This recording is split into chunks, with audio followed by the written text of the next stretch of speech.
La llum protagonitza Lumens 2021+1, inaugurada ahir, és la principal mostra d'intervencions artístiques de l'est de Sanals i serveix al mateix temps per mostrar dos nous espais que la ciutat guanya com a ús cultural. Són l'ampliació del Museu de Valls i l'Església de Sant Francesc.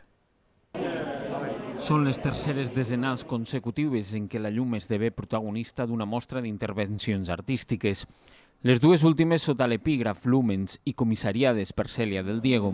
Enguany el projecte artístic explora les possibilitats de la llum amb la voluntat d'afectar la mirada crítica del visitant. Ens hem basat en la idea de reflexió, de quina manera l'efecte de reflexió de la llum és el que ens permet veure, però també és el que ens permet distorsionar aquesta visió i és el que ens permet corporalitzar la llum i, per tant, generar atmosferes i generar espais més immersius. La mostra presenta 9 intervencions, entre elles una selecció de 6 treballs provinents del Museu d'Art Contemporani de Barcelona i també una producció conjunta entre el Centre d'Art Tecla Sala i el Museu de Valls. La mostra estrena 2 nous espais expositius, aprofita el nou espai que ha guanyat el Museu Vallenc amb la seva ampliació i, sobretot, explora les possibilitats de l'Església de Sant Francesc, un espai recuperat encara en rehabilitació que ha de servir com a equipament cultural.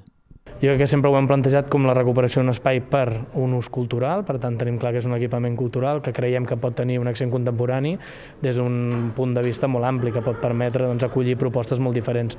I en aquest sentit jo crec que també el treball que s'ha fet des de l'àrea de patrimoni i l'Ajuntament per repensar i relligar també aquest espai amb el seu entorn, amb el projecte de la Porta de Sant Francesc, permet que aquesta nova entrada a la ciutat també pugui ser un espai de dinamització segur, amb caràcter cultural i que, si a més pot tenir aquest accent contemporani, no només des del punt de vista de l'art plàstic, sinó també d'altres disciplines, seria fantàstic per la ciutat, està clar. Tot i el retard en la culminació de les obres de rehabilitació, que es preveu que finalitzin durant la primavera, Sant Francesc estarà obert i funcionarà sense problemes com a espai expositiu fins a finals de febrer, exhibint 3 intervencions de la nova edició de Lumens. I aquesta que veuen és la nova bandera cerimonial que estrenarà durant les festes de Sanals. Serà la que portaran les autoritats a la processó. La bandera s'inspira en un disseny antic definit a través d'un treball de recerca de l'Institut d'Estudis Vallencs i actualitza també la iconografia de l'escut de la ciutat. Partint del criteri de posar en valor el talent local, l'ensenya l'ha confeccionat el sastre vallenc Benet Plovinet. S'assegura que li han portat 60 hores de feina.